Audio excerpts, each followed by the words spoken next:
Hello, everybody. It's me, Shannon LaBruyere. I am live and loving it tonight. Welcome to Sunday Night Live, where we learn about the principles that allow us to thrive in change. We can thrive in the change that we want. We can thrive in the change that we don't. It looks different, those two scenarios, believe you me, but we can thrive no matter what we're going through when we understand the principles that drive resilience, that drive contentment, that drive confidence. We're going to talk about some of that stuff. So, welcome. Thank you for being here.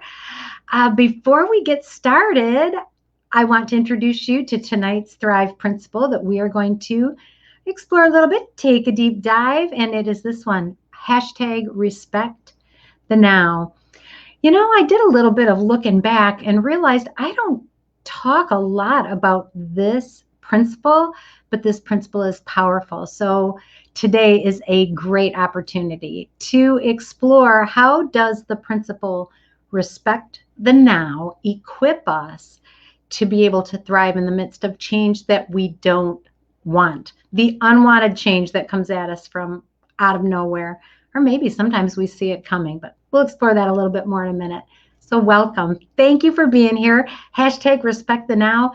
If you've got some comments to make about this, if you decide to, and I hope you do, share this video, put that hashtag in there, hashtag respect the now, so that if people are looking for information about that particular principle, your share will show up and that'll boost your figures. That'll get your friends talking. And I really do hope that what we talk about here on Sunday Night Live is something that you feel good about sharing with others. Because if you are the only one growing, you're going to outgrow the people around you. But when you can share with them the good stuff that you're learning, the awareness that you're seeing in your life, when you share that with your friends, they can have an opportunity to grow as well, and you guys can all grow together. It's a beautiful thing. So I encourage you to share Sunday Night Live. All right. And we can't go very far without a sincere, heartfelt thank you to our sponsor, Thumb Roast Coffee. ThumbRoastCoffee.com is where you can get the world's best coffee, fresh roasted, at a 15% savings when you use the coupon code THRIVE, THRIVE. I invite you to try it. You will not be sorry. You will not be sorry. I have talked to people who said, this is the only coffee that I drink. This is the only coffee that helps me to not get an upset stomach because of acid. I think that Sumatran is the roast that helps people who can't tolerate a lot of acid when they drink coffee. Another person said that it is her favorite part of the day, and I had to agree.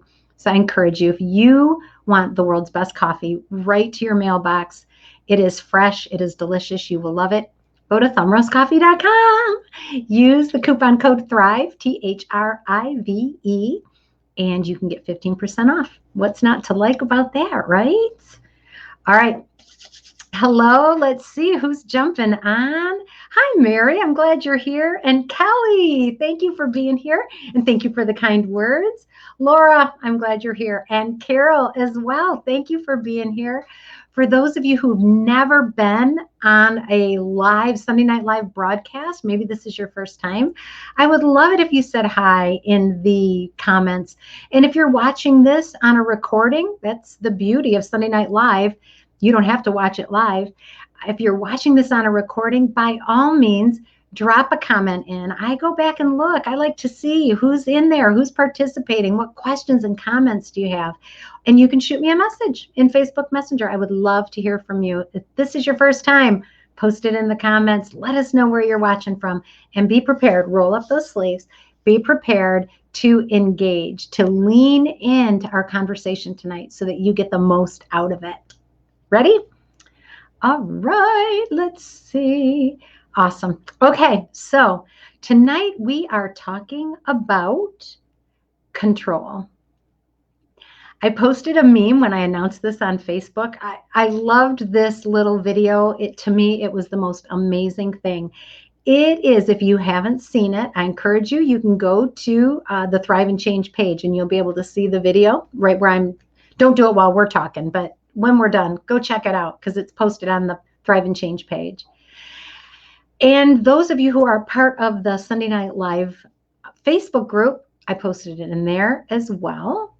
And so what it is, it's a man with a janitor's bucket and a mop, something like you'd use in an industrial setting, to clean the floors at the school or whatever. And he is standing on the shores of what looks like the ocean. And he's got a mop. He's got a bucket. And every time a wave comes up on the beach, this man leans down and as fast as he can, he mops up as much of that water as he can. And then he puts it in the bucket and squeezes it out just in time for the next wave to come. And he mops it up real quick and then hoists that wet mop up and squeezes it out. And then he does it again. He's losing that engagement, you guys. He is never going to get all of that water off of the beach. The ocean is going to win.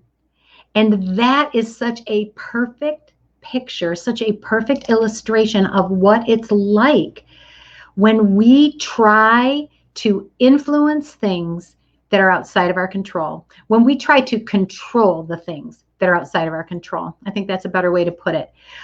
We can influence a lot of things, but we cannot control things that are not in our control. And the quicker we understand that, the more quickly we are going to be able to work through whatever change it is that we're fighting against. Let's see some comments here. So Carol said she shared and put the hashtag, and I'll have to tell you later if you did it right. I sure will. Hi, Denise. I'm glad you're here. Carol said she saw the Mopping the Ocean video, and I thought, boy, he's not making progress. So glad to have it explained. Well, when we think about our lives sometimes, as I watched that man, I watched it several times, he's mopping the ocean.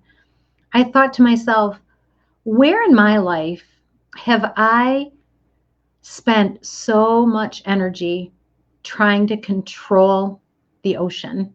Something that is 100% outside of my ability to do anything about.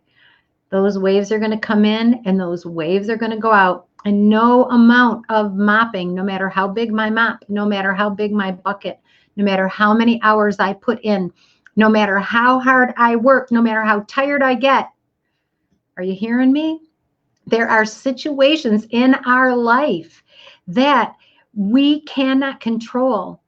And every ounce of energy that we spend fighting the inevitable is energy that could fuel the possible. We can spend so much energy fighting the inevitable, the ocean that's going to keep coming in. We can fight it all we want, but all of that energy, we exhaust ourselves trying to control something that's outside of our control when we could take that same energy and put it toward the possible. This is what I mean by the hashtag respect the now. It is what it is. And when we can acknowledge the circumstances in our lives that we have been trying to control that are outside of our control, the better off we are going to be. Make sense? I wonder, and if you would like to share this, I would love to hear it. Where, as we're talking tonight, where are you trying to control something that is not yours to control? It is not yours to control. Where are you doing that in your life? Ask yourself that question, because I think it's a question worth asking ourselves frequently. Where am I putting my energy into controlling the thing that I can't control? Many years ago, I worked for the United States government. I worked for the Postal Service, and they dissolved the entire district that I worked in. It was gone. They just dissolved it, incorporated a lot of the pieces into some neighboring districts, and my whole world went away. And I was flabbergasted. I did not expect it, did not see it coming, did not want it to happen. And my job was eliminated. my job was eliminated and I was beside myself. And so instead of initially embracing the truth of it, there was a change that came at me that was totally outside of my control. Nothing I could have done could have changed it. In fact, the district that I worked in was a high performing district. We were productive. We were doing well. We were serving our customers well. We were serving our employees well. We were doing a great job. I was a part of that. And yet, circumstances outside of our control came to bear on my work situation, and bam, my job was gone. Has that ever happened to you? It wasn't because of me. It wasn't because I did something wrong. It was outside of my control. And yet, I cried every night, and grieving is appropriate, right? We grieve all loss. My friend and live stream leadership member Linda Pouliot says it all the time.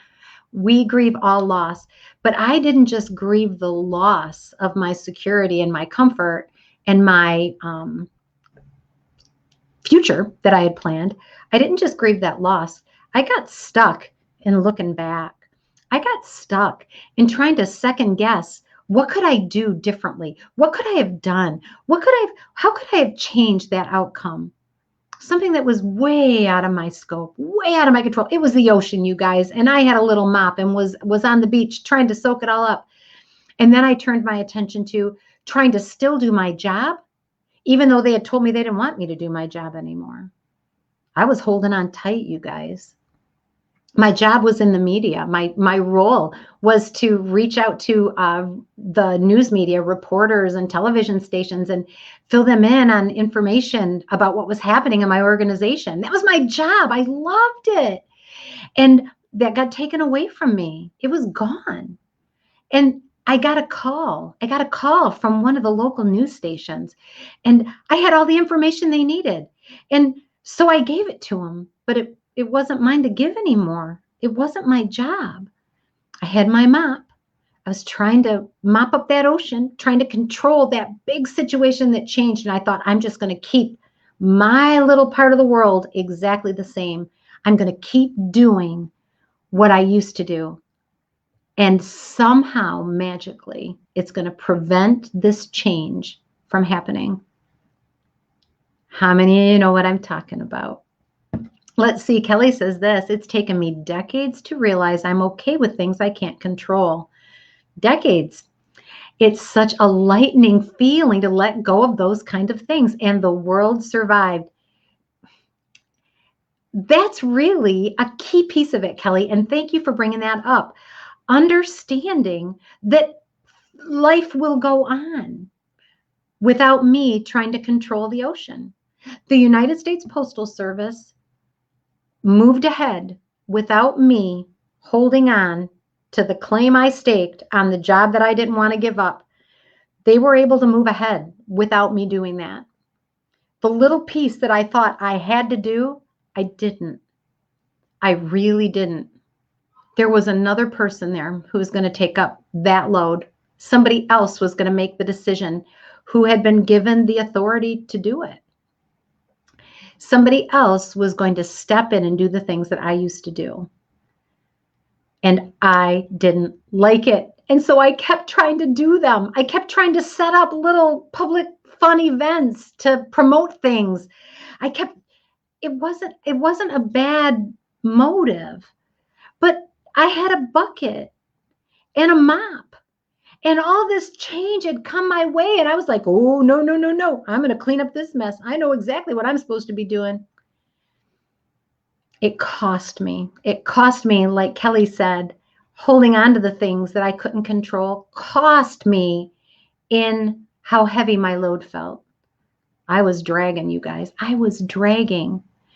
And it wasn't until I finally sat down and decided to take a look at these Thrive principles and apply them to my life, like I invite you to do every week. I had to sit down and say, all right, am I bringing the honor to this situation? In all honesty, I told myself I was, but In reality, I wasn't. Forces outside of my control had made a decision that I did not like, and I had chosen to pretend they hadn't made it, so that I could keep my world within my control. You know what? That's a human thing. But when I spent all my energy trying to control what I couldn't, trying to maintain something that had already been broken, trying to make decisions for people that it wasn't even my job to make their decision before. It certainly wasn't my job to make their decision after they eliminated my job. When I put all my effort into that, this is what I saw happening on the other side of the coin. I was missing opportunities. I was putting all that energy into controlling what wasn't mine to control, and I didn't have any energy left for the opportunity. Every ounce of energy I spent fighting the inevitable, that organizational change that I didn't want to see happen, it was energy that I could have used to fuel what was possible. And whenever there is great change, there is great possibility. I want you to write that down. Whenever there is great change, there is also great possibility. It's a find the beauty principle. The darker the night, the brighter the light. The darker the night, the brighter the light. Where there is joy, there is also suffering and pain. Where there is suffering and pain, there is also joy. Every close, every opening represents the closing of something else. Every door that opens represents the closing of something else. Every good opportunity that comes also represents the end of another opportunity. Trying to control the past or the present makes us unable to impact the future because our energy is fueling the useless. That man, if he spent 8 or 10 hours a day in that little video I posted, if that man spends 8 or 10 hours a day trying to mop up the ocean, when he gets home, he's exhausted and he's got nothing to show for it. All right, let's see what's going on. Oh, Tammy, I'm glad you're here. All right, Carol says we can't control our family members. Oh, Carol! You're right. You are so right, and I've tried it, and I failed. Carol says we can't control our family members and their reactions. We cannot control people's reactions. We can only love and respect the now. It took me a long time to just realize I only have control of me. This is wisdom right here. I only have control of me. It made me so happy to realize that. Carol says, now I see them every chance I can and make the best of those moments. It's the greatest possibility of joy. Fueling the possibility of joy, of connection, of opportunity. When the big change that comes our way is a job loss, or an organizational shift that leaves us displaced, gosh, that sounds nice, doesn't it? Or perhaps fired. Something as significant to us as our livelihood and our job, that is a big change. And if we can understand quickly that it's 100% normal and healthy to grieve the loss, but when we start to try to control the things we can't control, we are going to miss our opportunity to influence the possibilities that lie ahead. Every change brings with it possibility for something better. It turns over the soil in our lives and gets out some of the weeds and allows the opportunity for seeds to drop into that soil and take root and grow. If we are able to put our energy looking ahead or looking at ourselves. Carol said it so beautifully. I learned a long time ago, I only have control of me. I cannot control my husband. I cannot control my dog. Although I had better success with him than my husband. Right, Teddy? Right, Kenny? There are so many things in my life, people that I love, that I feel like I know what's best for them, but I'm not in charge of making their decisions. I can only choose how I'm going to act. And let's bring in that other Thrive principle, bring the honor. Dealing with unwanted change, relinquishing the attempt to control that inevitable thing that we cannot control. We cannot control if one of our loved one dies. We cannot control if we have children who have gone astray, who are using drugs. We cannot control if our organization goes away. We cannot control. The list is endless. And we can spend all our time listing the things we can't control when really we could focus on that short list. One thing that I know that I can control is me. I can choose my attitude. I can choose my outlook. I can choose my actions. I can choose how I show up. How I show up. I can choose that. I can control how I show up. I show up and I bring honor to a situation. I bring love. I bring patience. I bring clarity. Sometimes I bring vulnerability and pain and sadness.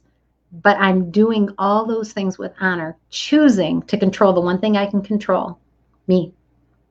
Laura says it's like the wisdom of the Serenity Prayer, knowing the difference of what we can and cannot change. It is wisdom. Exactly. I love that, Laura. Let me see. The Serenity Prayer says, Lord, help me to, I don't know. We'll have to post it. Laura, if you can find it or if you remember it, type it in. But Laura says it doesn't always happen with that first prayer for sure. It's a journey, isn't it?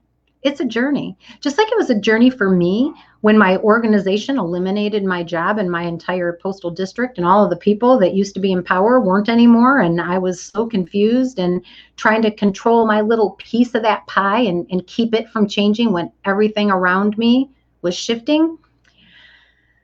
It took me a little bit of time. I'm inviting you, if you spend your time now trying to control the thing you can't control, it's time for you to shift from trying to mop up the ocean from the beach 8 or 10 or 12 hours a day. You could do it for your whole life. Some of you have been doing it for your whole life, trying to control people, trying to control circumstances, trying to bend reality to fit what you want it to be. That person that you're dating may not love you. They're not treating you with respect. You've tried to get them to change, but they're not changing. Where do you want to put your energy? Trying to make somebody do what they've shown you they won't? Trying to make somebody feel something they've shown you they don't feel? I feel like I'm talking to somebody tonight. So just receive this if this is for you. Do not allow yourself to put all of your energy in trying to control a person unless that person is you. 100%. Kelly says this again, the reference to Who Moved My Cheese, one of the greatest books of all time. In fact, you know what? I think I'm going to get that on Audible. I need to get that on an audiobook, Kelly. Years and years ago, Kelly read the book, Who Moved My Cheese, changed her life. Kelly, what was the most important thing that you learned from that book, Who Moved My Cheese? In many ways, that book was designed for companies that were going through downsizing, like the company I was in experienced. But Kelly used it in a personal way, and you don't have to share with us the details of that, Kelly, but just share with us, if you will, what was your big takeaway from that book, because it is a life-changing outlook. Who Moved My Cheese? I love that book. So, oh, here it is. Kelly just summed it right up. If I don't change, I'll die. Wow, that's powerful. That's powerful. If I don't change, I'll die. Talk about a light bulb moment, eh? Okay, here's the Serenity Prayer, you guys. God, grant me the serenity to accept the things I cannot change, courage to change the things I can, and wisdom to know the difference. You guys, this is why you're here. You are here because you want to gain wisdom. How can I learn? How can you learn to apply wisdom to the changes that come into your life so that you are not spending your energy fighting the ocean, trying to mop up the waves on the beach, when the ocean and the beach were designed to do what they do. They do it. They've been doing it for millennia. And here you are trying to stop that flow, trying to mop up that mess. What wisdom there is in being able to embrace, I cannot control that and I will let it go, but I will control the one thing I can. Kelly says that's an amazing prayer. I think everyone can somehow relate to it. I know I can. Laura, thank you for the reminder about it because it is powerful. Lord, grant me the serenity to accept the things I cannot change. That doesn't mean that we don't attempt to make change in the world. That's what being a leader is. That's what I would say all of us who have a purpose, who have been called to do something good in the world. We want to make a positive difference, right? I know I do. So just because I can't change individuals, just because I can't make organizations not shrink, not collapse, not dissolve, just because I can't do those things doesn't mean that I don't have an ability to impact something and to control things. The key is for me to understand what I can control and put my effort toward it. It is for you to understand the things that are outside of your control and put your effort toward the things you can. Carol listed one of them, people. We cannot control people. I look back at one of the worst nights of my life, and one of my children had gone out and they were not responding to my call. They were over 18 years old. They were young adults, and they were not responding to my call. I had my phone, it was a little flip phone, and I, for about 2 hours straight, just kept calling and calling and calling. And my child kept clicking the ringer off, clicking the ringer off, clicking the ringer off, ignoring me. And the more they ignored me, the more angry I got, the more upset I got, the more anxious I got. I started to spin the fact that they were not responding to me into emergencies and terrible scenarios. You might have done that. I look back on that now and I'm tempted to laugh. What was I thinking? I wasn't going to make that child, that adult, answer the phone. It didn't matter how many times I called. I wasn't going to make them do it. I wasn't going to make them come home at the time I wanted. I wasn't going to make them do anything. And we talked about this a couple of months back now here on Sunday Night Live, that I could not do anything to control them. All I could do was choose to establish my boundaries and hold people accountable.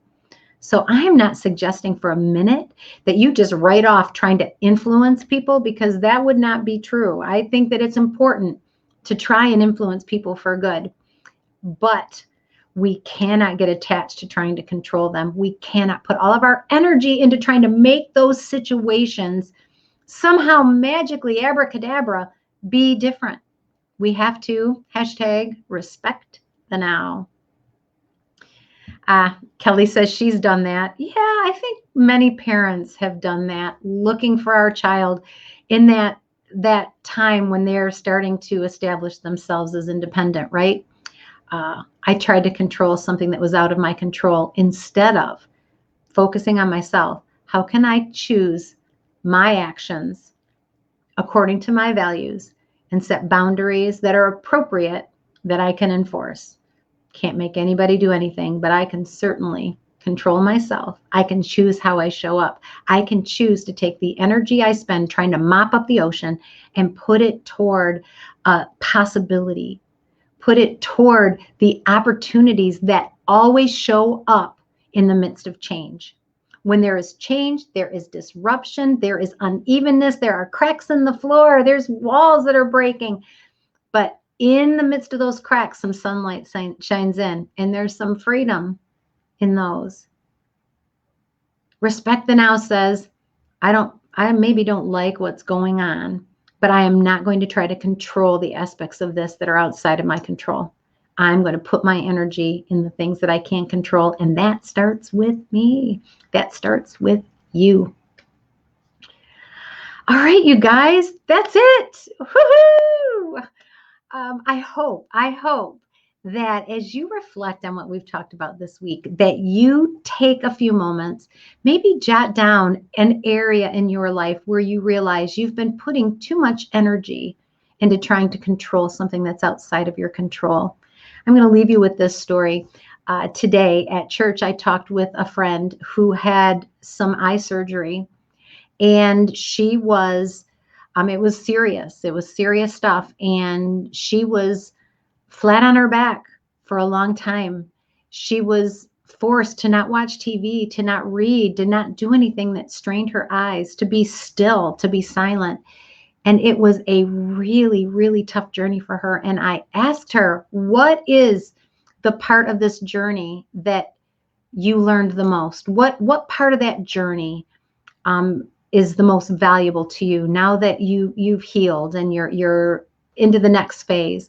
And she said 100% it was that feeling of being out of control, that she couldn't do what she wanted to do. She had to stay still.